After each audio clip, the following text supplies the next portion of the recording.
Dear fellow human, I think by now you have the feeling that something is not right about our current situation.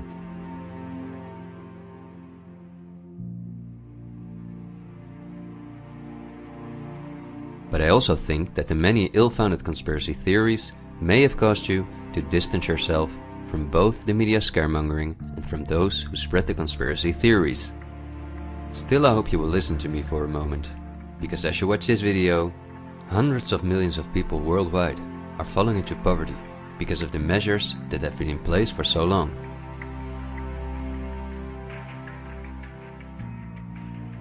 And although the biggest economic crisis that we will ever experience may not have affected you personally yet, it's only a matter of time before the ripple effects also reach you and your loved ones.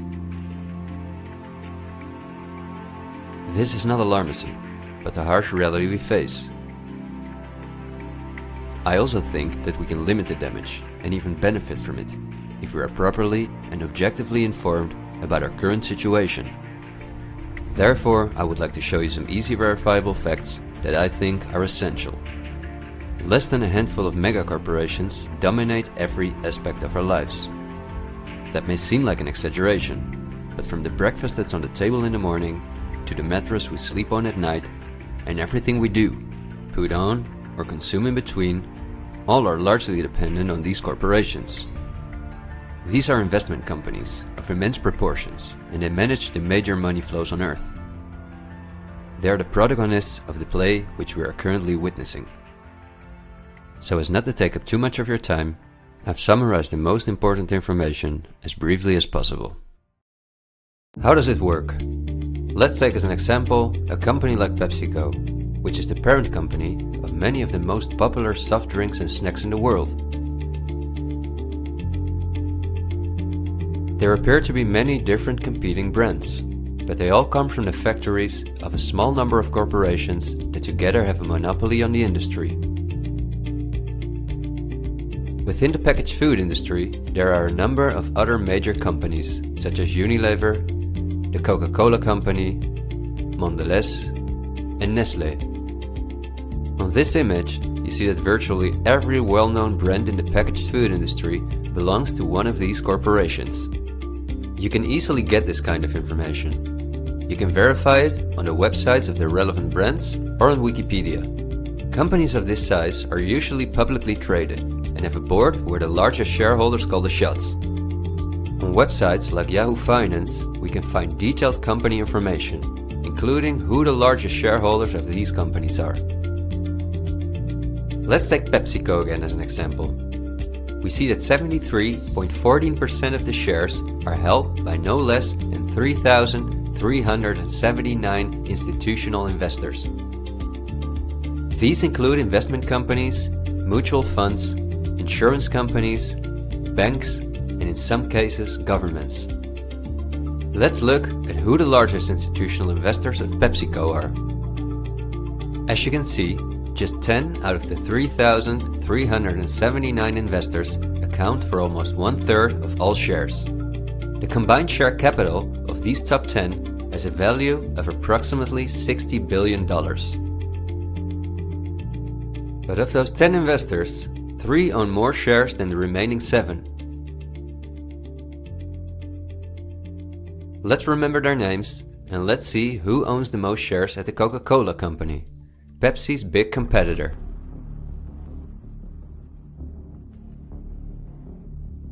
We see that just like with PepsiCo, the majority of the shares are held by institutional investors. Let's look at the top 10 and start with the last one of them. 4 out of these 6 institutional investors we also saw at the last 6 of PepsiCo. These are Norton Trust, JP Morgan Chase, Geode Capital Management, and Wellington Management. Now, let's look at the 4 largest shareholders. 3 of these we also saw in the top 4 at PepsiCo. They are BlackRock, Vanguard, and State Street. And there's another one, Berkshire Hathaway. These are the 4 largest investment companies on the planet.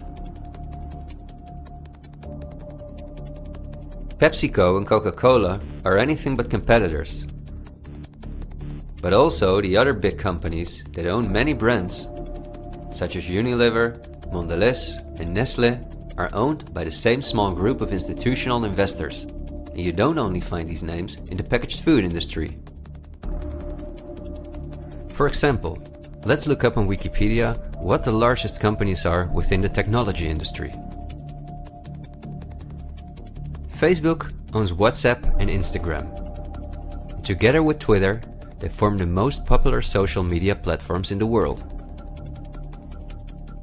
Alphabet is the parent company of all Google businesses, including YouTube and Gmail, but they are also the biggest sponsors and developers of Android, one of the two operating systems on which almost all smartphones and tablets in the world run. The other operating system is Apple's iOS. Finally, if we add Microsoft to the other three, we see that 4 companies produce the software that almost all computers, tablets and smartphones in the world depend on. Let's see who owns the most shares of these powerful companies. If we look at Facebook, we see that more than 80% of the shares are owned by institutional investors. These are the same names we saw in the food industry. Again, the same investors at the top. Then Twitter, which with Facebook and Instagram makes up the top 3. Amazingly, we see that the company is also owned by the same investors.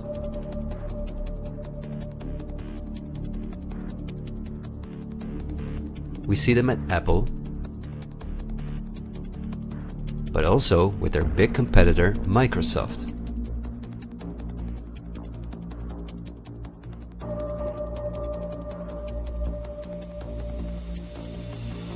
When we look at all the other companies that dominate the technology industry and build our computers, TVs, smartphones and household appliances, we see the same big investors who own a majority of the shares.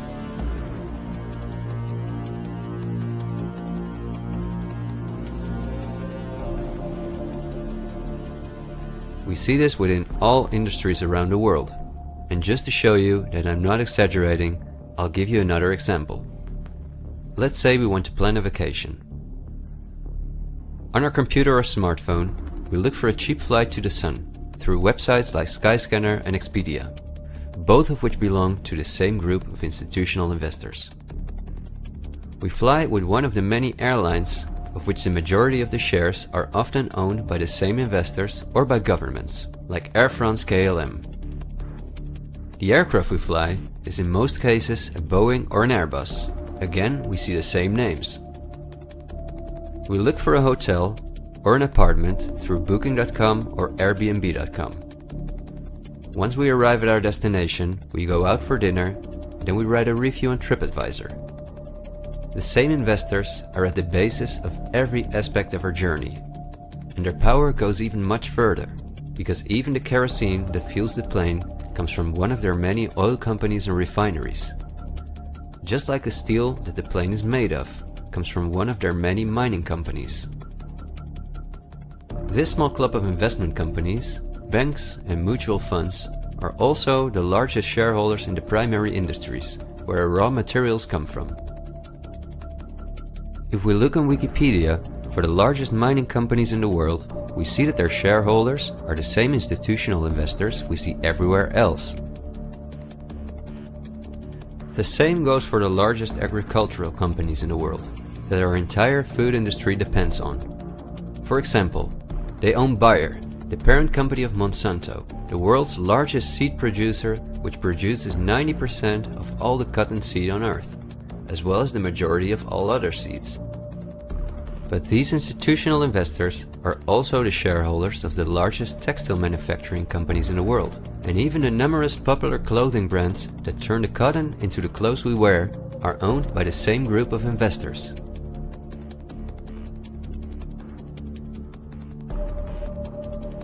Whether we have the world's largest solar panel producers or the largest oil refineries, the shares are managed by the same companies.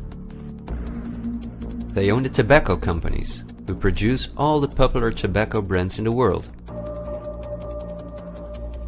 But they also own all the major companies in the pharmaceutical industry and the scientific institutes that produce the drugs.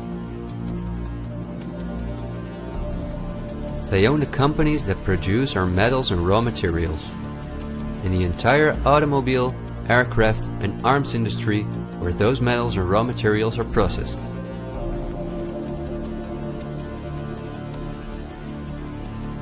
They own the companies that build our electronics. They own the big department stores and online marketplaces.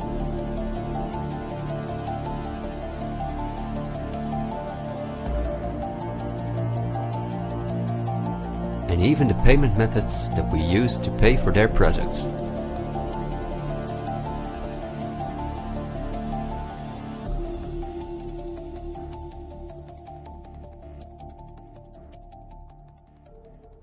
Because I want to keep my story as short as possible, I've decided to only show the tip of the iceberg.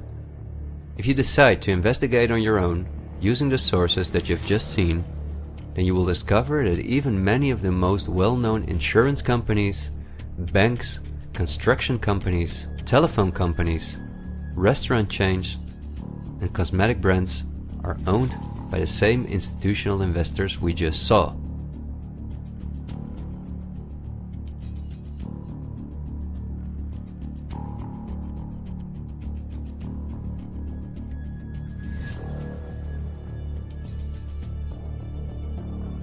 These institutional investors are, as I told you earlier, mainly investment companies, banks and insurance companies. They are in turn also owned by shareholders. Now, what is the most amazing thing? All of these institutional investors own each other's shares, and together they form an immense network that we can compare to a pyramid. The smaller institutional investors are owned by larger investors, who in turn belong to even larger investors. The visible top of this pyramid consists of only two companies, and we have seen their names many times by now. They are Vanguard and BlackRock. The power of these two companies is something we can barely imagine. Not only are they the largest institutional investors of every major company on Earth, they also own the other institutional investors of those companies, giving them a complete monopoly. According to a report by Bloomberg, one of the most respected institutions in the world in the field of financial data and analytics, experts expect that by 2028 both companies will collectively manage about $20 trillion in investments, and in the process will own almost everything on Earth. The same Bloomberg called BlackRock the fourth arm of government, because it is the only non-government entity that has a close relationship with the federal banks, also called the central banks. BlackRock not only lends money to the federal banks, but is also their principal advisor and the developer of the computer system that the federal banks use. Dozens of BlackRock employees had senior positions in the White House during the Bush and the Obama administrations, and currently under Joe Biden. BlackRock CEO Larry Fink is a welcome guest with many heads of state and politicians, and understandably so. He's the face of the company that pulls the strings.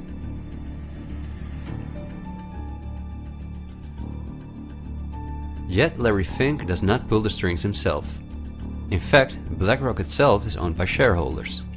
And if we look at who those shareholders are, we come to a strange conclusion. We see that BlackRock's largest shareholder is Vanguard, and this is where it gets dark. Vanguard itself has a unique structure that makes it impossible to see who its shareholders or clients are.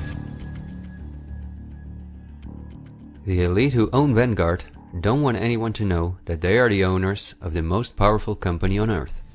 But of course, this is no secret to those who are willing to look into it. Reports by Oxfam and Bloomberg show that 1% of the world's population collectively owns more money than the other 99%. Indeed, Oxfam claims that as much as 82% of all the money earned in 2017 went to this 1% of people. Naturally, those who own the most powerful company on Earth would also be the richest among this 1%.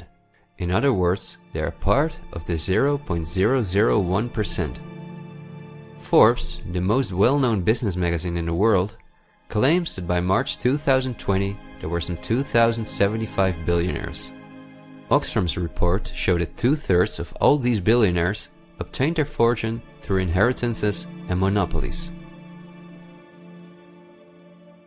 So this means that Vanguard is in the hands of the richest families on earth. If we study their history, we discover that these families have always belonged to the top of the pyramid, some even well before the Industrial Revolution began. Because their history is so interesting and extensive, I will explain some more about them in the follow-up video that I'm currently working on. But in order not to elaborate too far, I will just point out that many of these families belong to royal bloodlines, and they are the founders of our banking system, the United Nations, and every industry in the world.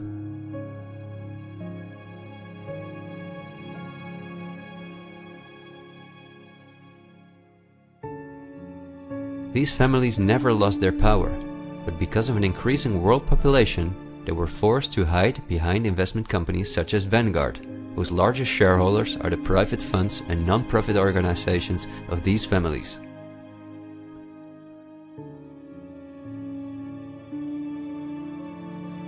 To make the bigger picture more clear, I need to briefly explain something about these non-profit organizations. These are the links that connect the business community with politics and the media, allowing major conflicts of interest. At first glance, however, this is not too noticeable. Non-profits, also called foundations, are organizations that rely on donations, and they do not have to publish from whom they receive those donations. They can invest this money in whatever they want, and do not have to pay tax on their profits as long as those profits are reinvested in other projects that they are involved in. Non-profits can move hundreds of billions of dollars from invisible investors. According to a report by the Australian government, this makes non-profit organizations ideal to finance terrorist groups and launder large sums of money.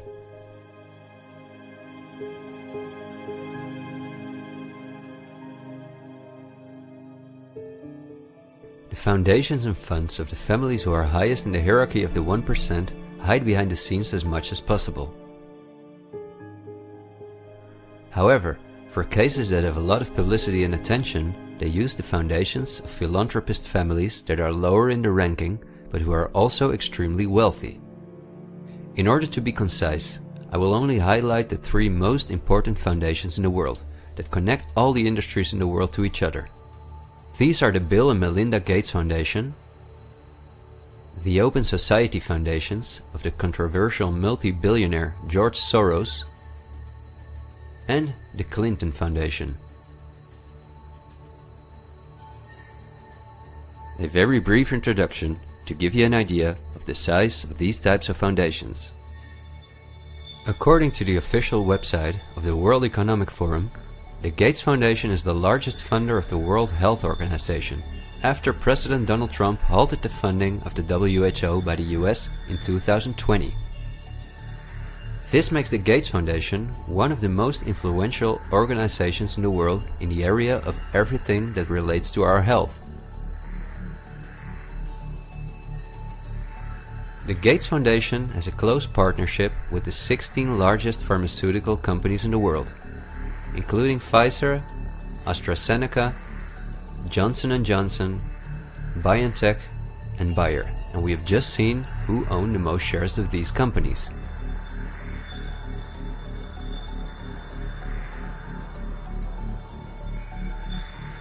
Bill Gates was anything but a poor computer nerd who made it to one of the richest people in the world, but he came from a philanthropic family that, just like himself, worked for the absolute elite. Bill is the founder of Microsoft, which is owned by BlackRock, Vanguard, and until recently Berkshire Hathaway.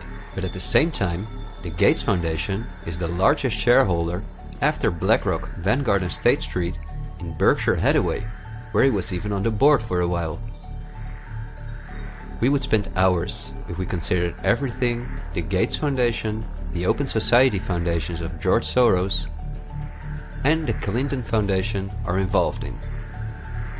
But because they connect us with the next topic and with the current events, this brief introduction was important. I think the next topic should start with a question.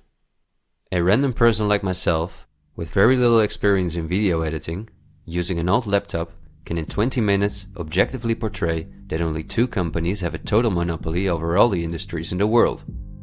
So the natural question is, why don't you hear about all of this in the media? What? It's a good question. Every day we have the choice between countless reports, documentaries and television programs, and yet not one of them talks about this. Is it something not interesting enough? Or might there perhaps be other interests at play? The answer we get again from Wikipedia. About 90% of the international media is owned by 9 media conglomerates. The companies owned by these media conglomerates are too many to mention, so I'm just going to show you the most important brands that we all know. Viacom CBS is the parent company of, among others, all CBS channels, Paramount, where the most famous movies and series in the world come from, MTV, Comedy Central, Nickelodeon, the popular British Channel 5 and the popular Australian 10. Guess who the largest shareholders of Viacom CBS are? Before we look at the other major conglomerates, let's not forget to mention our extremely powerful streaming monopolists, Netflix and Amazon Prime, both of which belong to the same shareholders. Then AT&T, which is the parent company of Warner Brothers, HBO, Discovery Channel, CNN, Cartoon Network, TNT, DC, and many other well-known brands. Guess who the largest shareholders of AT&T are?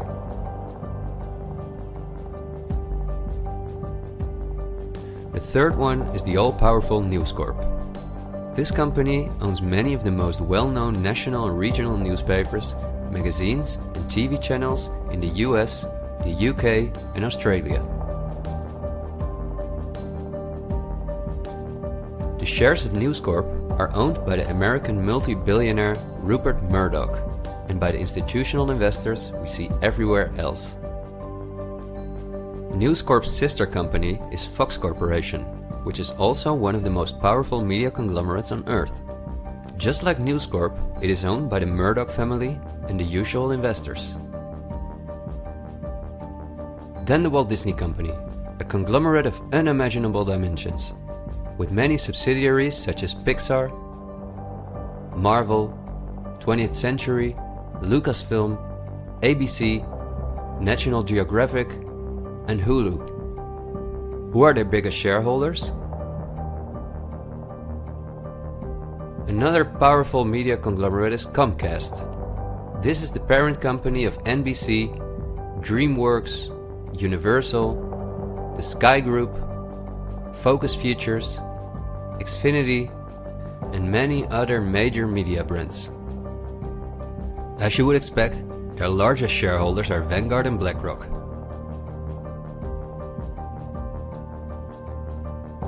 I could go on for hours and show that in almost every country on Earth, the local media is in the hands of these kind of conglomerates, which in turn are owned by our institutional investors or by extremely rich and powerful elite families. In the UK, for example, virtually all popular newspapers and magazines are owned by the Daily Mail Group, Reach and the aforementioned News Corp. In the Netherlands, the entire media is in the hands of the Persgroep, Mediahuis and Bertelsmann.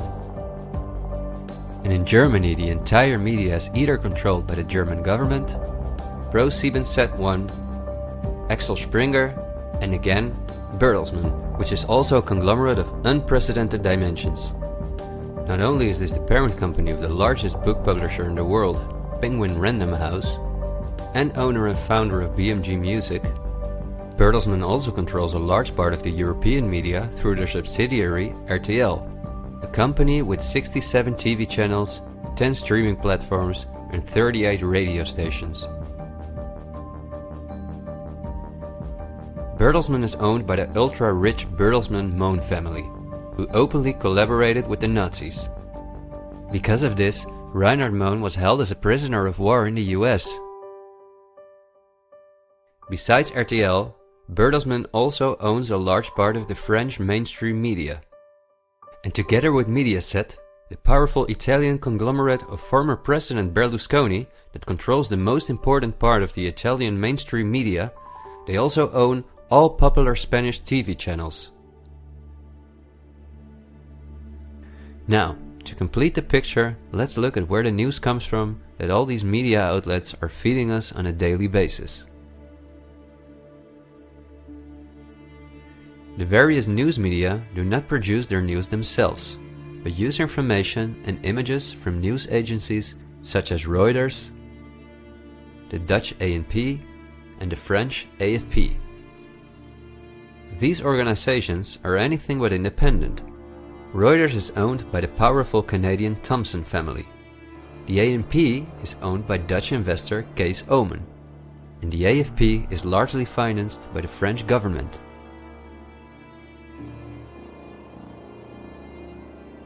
The main journalists and editors who work at our media or at these news agencies are affiliated with important journalistic organizations, such as the European Journalism Centre. These are one of the largest funders of media-related projects across Europe. They train journalists, produce study materials, give internships at, for example, the ANP, and work closely with the world's largest corporations such as Google and Facebook. For journalistic analysis and opinion, all the major media outlets in the world use Project Syndicate, the most powerful organization within its field. It supplies the 506 most important media outlets in 156 countries. Project Syndicate, plus an organization such as the European Journalism Centre, together with the news agencies, are the connecting link between all the different media outlets around the world. When newscasters read the news from their teleprompters, there is a good chance that the text comes from one of these organizations. As a result, the global media is often synchronized in its reporting. We are concerned about trouble and trying to get responsible one-sided news stories plaguing our country. The sharing of biased and false news has become all too common on social media. More alarming, some media outlets publish these same fake stories without checking facts first. The sharing of biased and false news has become all too common on social media. More alarming, some media outlets publish these stories simply aren't true without checking facts first. Unfortunately, some members of the media use their platforms to push their own personal bias and agenda to control exactly what people think. And this is extremely dangerous to our democracy. This is extremely dangerous to our democracy.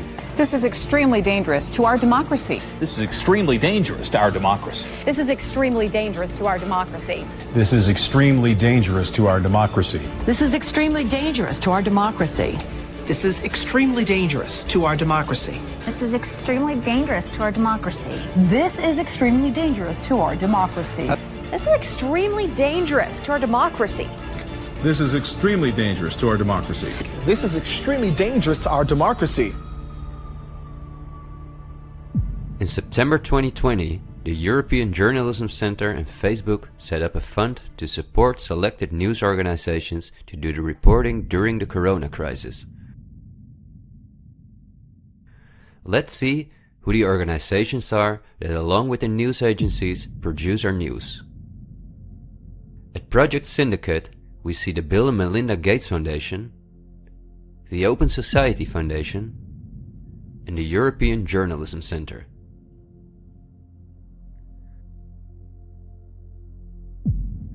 Then the European Journalism Centre itself. Again we see the Gates Foundation and the Open Society Foundation. And they also receive large donations from Facebook, Google, the Dutch Ministry of Education, Culture and Science, and from the Dutch Ministry of Foreign Affairs. The organizations that are at the heart of our information flow are funded by the non-profit organizations of the same elite who also controls the entire media. However, a part of our tax money goes to these organizations as well.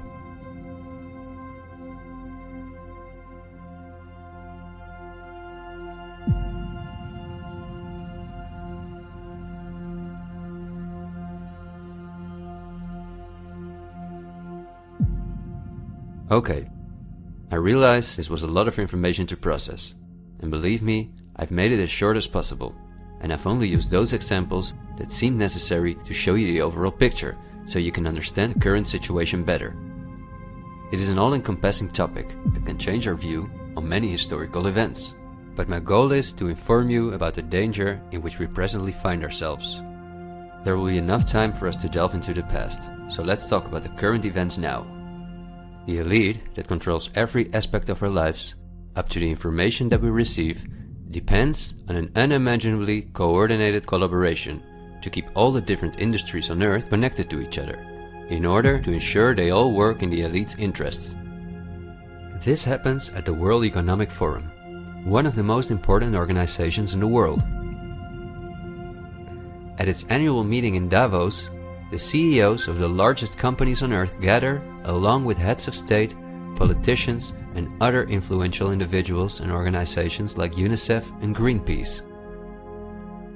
Serving on the board of trustees are former US Vice President and climate change guru Al Gore, BlackRock CEO Larry Fink, the President of the European Central Bank Christine Lagarde, the Director of CERN Fabiola Gianotti, the Queen of Jordan, the Director of the International Committee of the Red Cross Peter Maurer, and many other politicians and CEOs of the world's most influential companies.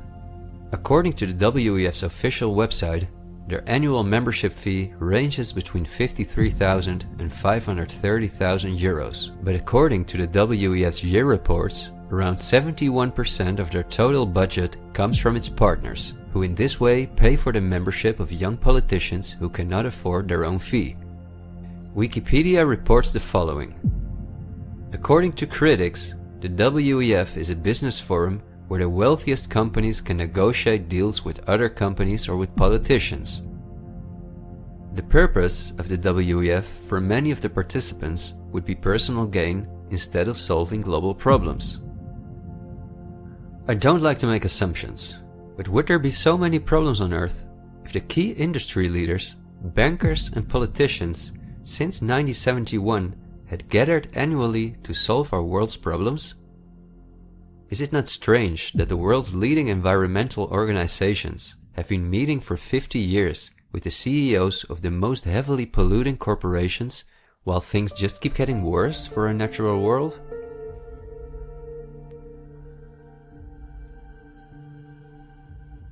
That these critics of the WEF are right soon becomes clear when we look at who the most important partners are that account for almost 71% of the WEF's budget.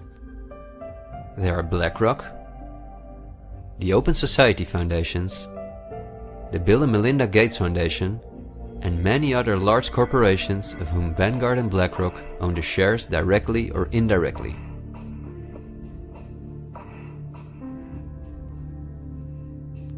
The president and founder of the WEF is Klaus Schwab, a German professor and businessman.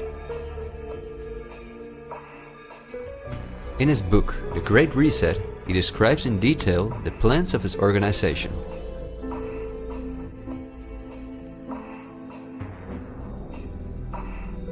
The coronavirus, according to him, is the excellent opportunity to literally reset our society in every regard.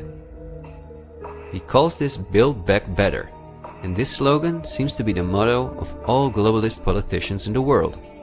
And it's now a historical moment, a crucial moment, to rebuild the future, to reset our policies. And of course, we also want to work together on building back better. You know, I said we're going to build back and we're going to build back better. It's certainly a major crisis, but it also offers us a unique opportunity. We must use this historical opportunity. Together we can turn a crisis into an opportunity. But this global pandemic has also created an opportunity to build back better. To build back better later. But also to build back better. To build back a better world. To build back better. We can't just build back, we got to build back better. And achieve the Sustainable Development Goals. And climate action is an essential part of that. According to Schwab, our old society should be exchanged for a new one, in which countries give up their sovereignty to an all-encompassing world government, in which people own nothing but work for the state, in exchange for their housing, healthcare, and all their other basic needs. All of this is necessary, according to the WEF, because our modern consumer society, which the elite themselves imposed on us, can't keep going as it is. It's no longer sustainable.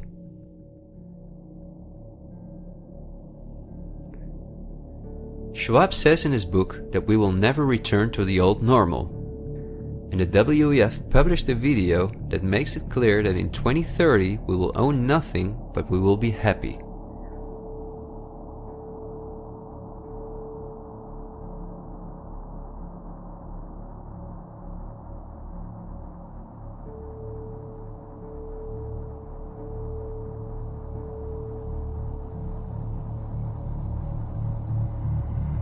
You've probably heard some talk about the New World Order. The media wants us to believe that this is a topic for conspiracy theorists, although it has been talked about for generations by presidents such as George Bush Sr., Nelson Mandela, and Bill Clinton. We have before us the opportunity to forge for ourselves and for future generations a new world order, a world where the rule of law, not the law of the jungle, governs the conduct of nations. When we are successful, and we will be, we have a real chance at this new world order, an order in which a credible United Nations can use its peacekeeping role to fulfill the promise and vision of the UN's founders. After 1989, President Bush said, and it's a phrase that I often use myself, that we needed a new world order. That the affirmative task we have now is to actually create a new world order. But also by the world's most famous philanthropists such as Cecil Rhodes, David Rockefeller, Henry Kissinger, and even George Soros. I think you need a new world order, that China has to be part of the process of creating it, and they have to buy in, they have to own it. These important figures, who apart from Mandela, were all among the top of the elite when they were still alive, are not the only ones who dream about an all-powerful world government. In 2015, the UN presented its controversial Agenda 2030, which is almost identical to Klaus Schwab's Great Reset. In their own words, the UN, like Schwab, wants to ensure that by 2030, poverty, hunger, environmental pollution, and disease no longer exist on Earth. It sounds like a sympathetic plan, until you read the fine print. You see, the idea is that Agenda 2030 is going to be paid for by us, the citizens. And just as it is currently required of us that we give up our basic rights for the sake of public health, we will be demanded to give up our wealth in favor of poverty reduction. These are not conspiracy theories. You can read this for yourself on their official website. In short, it boils down to this. The UN wants to take the tax money from all Western countries and give it to the mega corporations of the elite, who will be contracted to rebuild society. Globally, a completely new infrastructure is needed, because fossil fuels must be made a thing of the past, according to the UN. For this immense project, a world government is needed, says the UN. And the same UN takes it upon herself to be this global government. Just like Schwab, the UN also believes that a pandemic is the perfect opportunity to accelerate the implementation of Agenda 2030.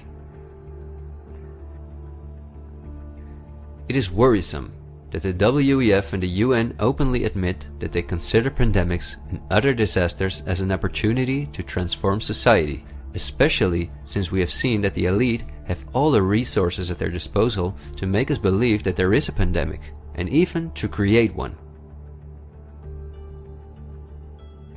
So we certainly should not take these things lightly, and we should examine them carefully. And when we do that, we come across things that are even more troubling.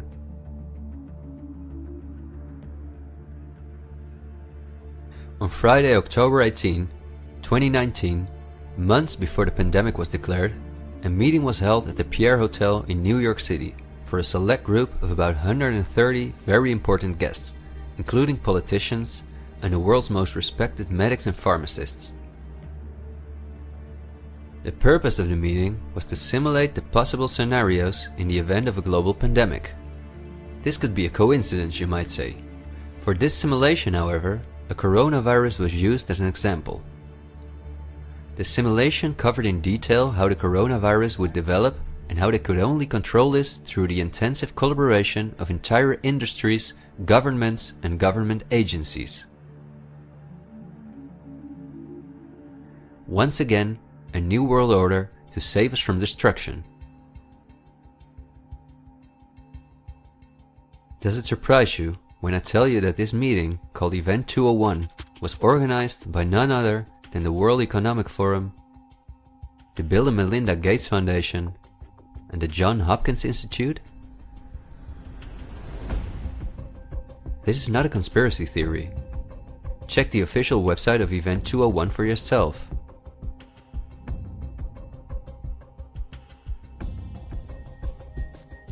Perhaps at this point, it will no longer surprise you that the German Robert Koch Institute, which like every national health institute in the world is closely linked to the WHO, which is funded by Bill Gates, created a similar simulation in 2012.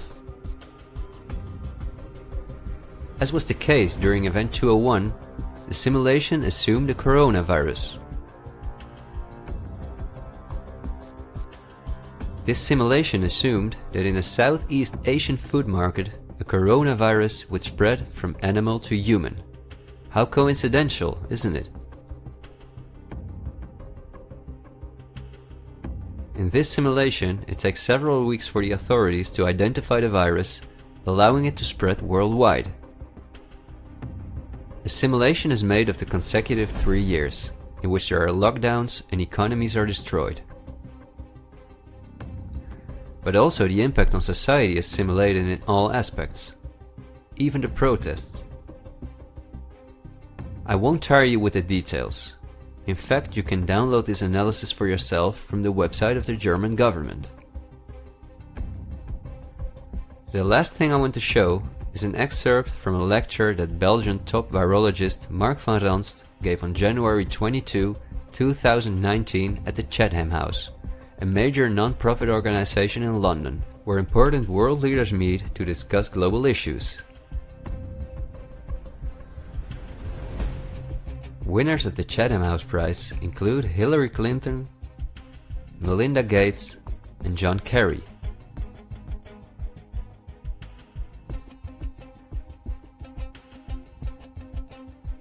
What Van Ranst is discussing is simply shocking. Van Ranst in fact explains how he has fooled the entire Belgian population during the swine flu through fear-mongering, out-of-context mortality rates, and media manipulation. He laughingly explains how he managed to impose the vaccine for the swine flu on the frightened Belgian population, a vaccine produced by the pharmaceutical companies he worked for. Thank you very much, Ab. Thanks for the invitation.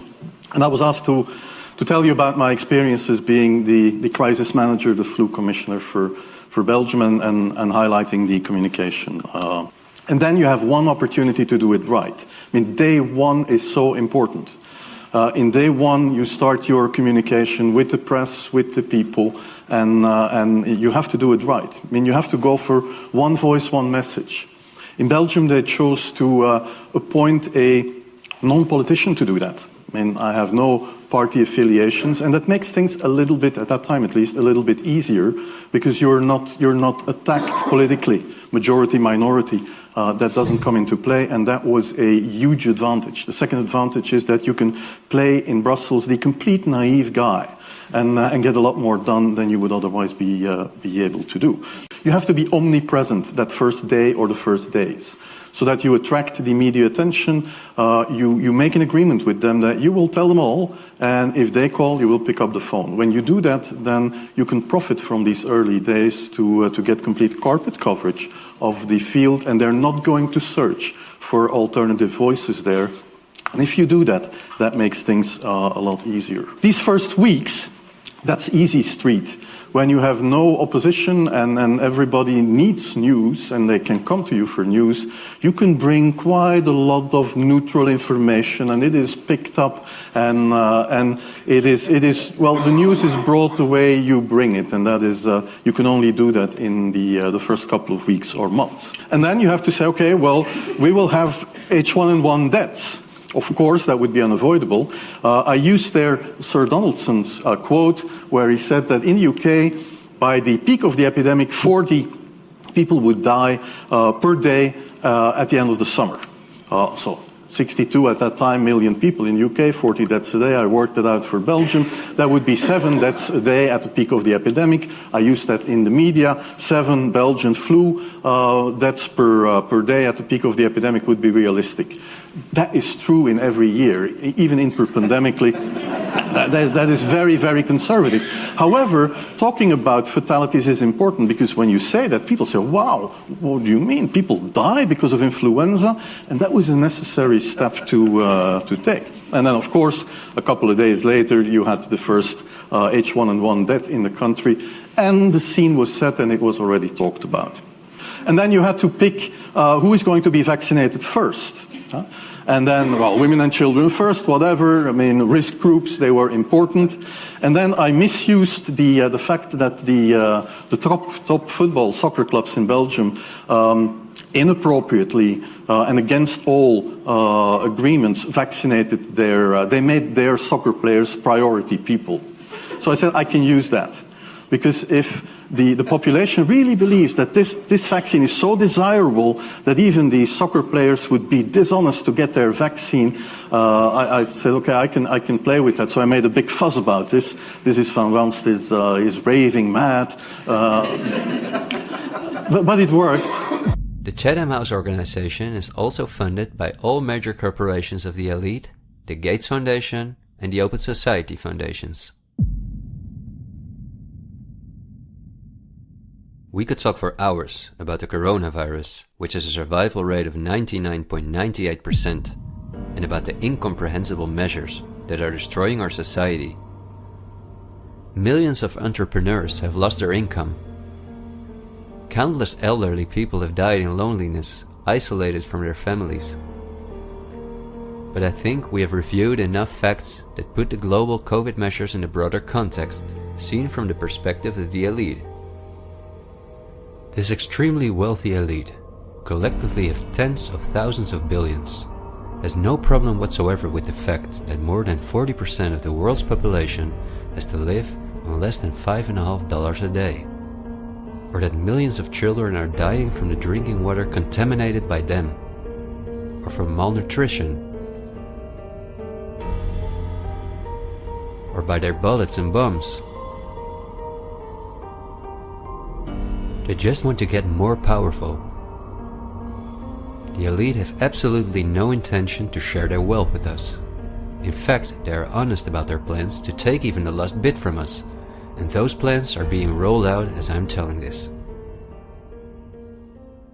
The underlying motives of the elite will not be explained in this episode, because for this we have to dive into history and discuss topics that are beyond our modern rational thinking. But for now you may understand well enough with the simple logic that a new world order, or an all-encompassing world government, is the only way for a small elite to retain its power over an ever-increasing world population. Companies like BlackRock and Vanguard do not benefit from national borders, import taxes, and real diversity.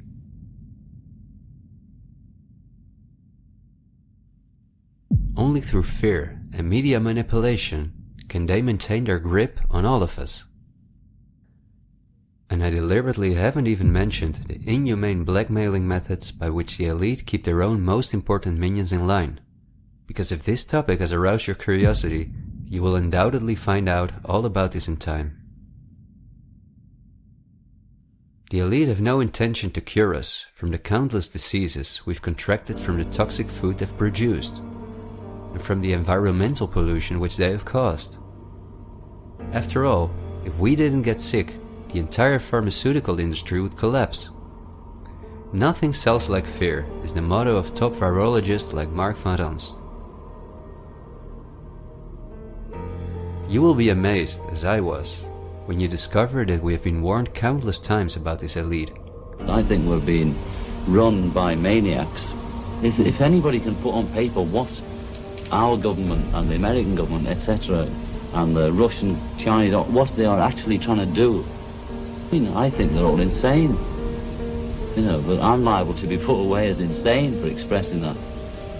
That's what's insane about it. Don't you agree? For we are opposed around the world by a monolithic and ruthless conspiracy that relies primarily on covert means for expanding its sphere of influence, on infiltration instead of invasion, on subversion instead of elections, on intimidation instead of free choice, on guerrillas by night instead of armies by day. It is a system which has conscripted vast human and material resources into the building of a tightly knit, highly efficient machine that combines military, diplomatic, intelligence, economic, scientific, and political operations. Its preparations are concealed, not published. Its mistakes are buried, not headlined. Its dissenters are silent, not praised. No expenditure is questioned, no rumor is printed, no secret is revealed.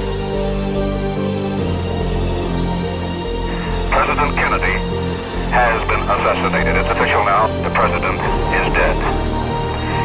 Women here in shock, some have fainted.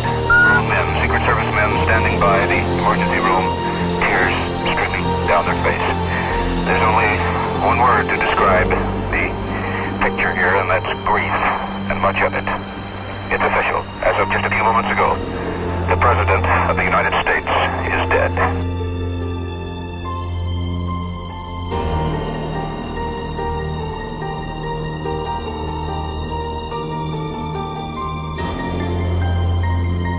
When you're talking about really elite levels, the name of the game is blackmail. That's what runs the whole system, basically.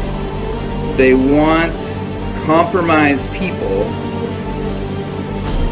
because they're easy to control. I'm not suicidal. I'm not suicidal.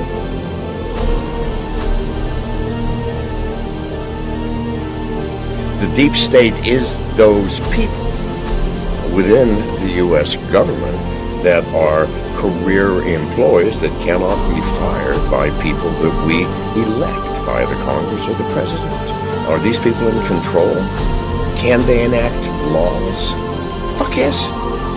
Can we fire these people? No. Can presidents fire them? No. It's designed that way so that political parties and political interests cannot affect the deep state. Do you understand the nightmare of our situation, people? It is no secret.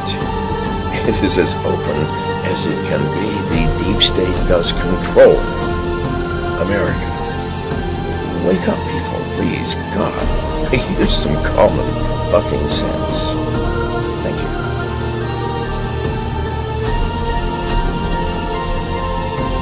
Something like 1984 could potentially happen. This is the direction the world is going in at the present time. In our world, there will be no emotions except fear, rage, triumph, and self-abasement. The sex instinct will be eradicated. There will be no loyalty except loyalty to the party. But always there will be the intoxication of power. Always, at every moment, there will be the thrill of victory, the sensation of trampling on an enemy who is helpless. If you want a picture of the future, imagine a boot stamping on a human face forever. The moral to be drawn from this dangerous nightmare situation is a simple one. Don't let it happen. It depends on you. With this video, I hope to reach you, to reduce the ever-increasing distance between us. Only when we are divided can the elite retain its power over us. The greatest fear of the elite is that we will realize what is really going on Earth.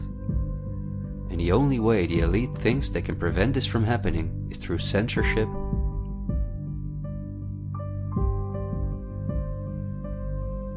preventing human contact,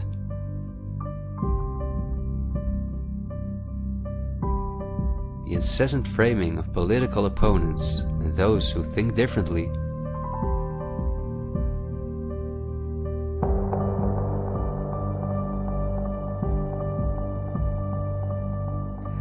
and the use of brute force.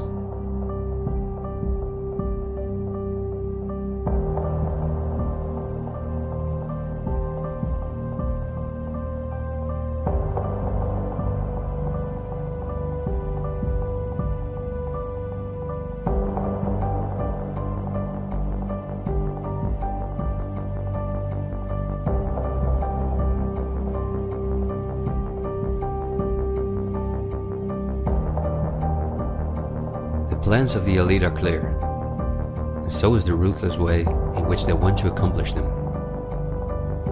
If we allow this to happen, a new society will be built on the ashes of what we once knew. A new society in which we will own nothing, not even a home of our own. The elite wants to make sure that between now and 2030, everything you now own will be theirs. For this, devastating economic crisis is necessary. First, the middle class is attacked, which is the backbone of society. Entrepreneurs are forced to go into tremendous debt, which will ultimately cause them to lose all their possessions. After that, things will move quickly. Banks will fall, cash money will cease to exist, and the only way not to starve to death will be the acceptance of government support, which will include several conditions, such as the vaccination passport and giving up all private possessions. Because the entrepreneurs are the first to fall, many others won't immediately feel the crisis. The people remain divided among themselves until it is too late. This is not a doomsday scenario that I've made up. This is simply the Great Reset. The New World Order, which has been prepared for many generations, and which has been extensively tested in every communist dictatorship in the world.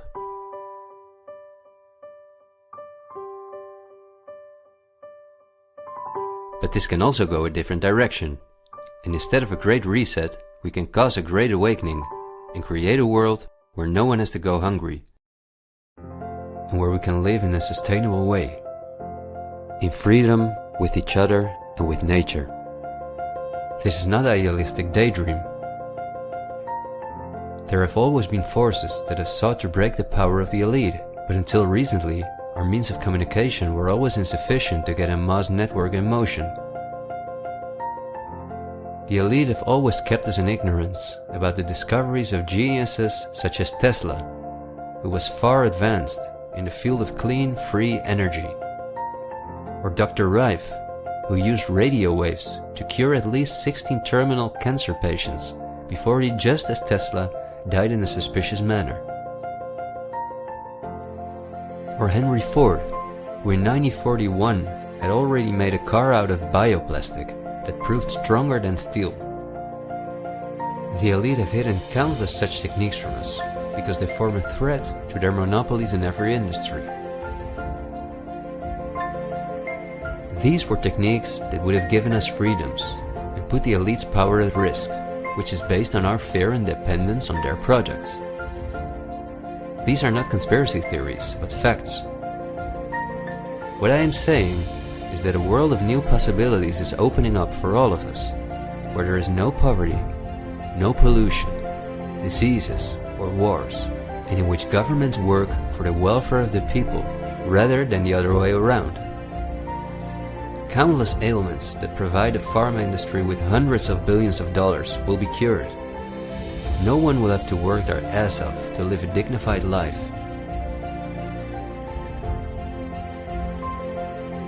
People will no longer live in fear because of the lies of the media, the pharma industry, the climate lobbies, and politicians. It's all on the horizon, but we have to go through the storm first and recognize what the real problem is in our society. I want to thank you for listening to me, and I hope someday, in freedom, together we'll reflect back on this unique moment in history. There is still so much to tell, but we will save the rest for later. This video was only intended as an introduction. This is where our journey starts, and it will be a difficult one, but we will undertake it together, and we will help each other get up when we fall.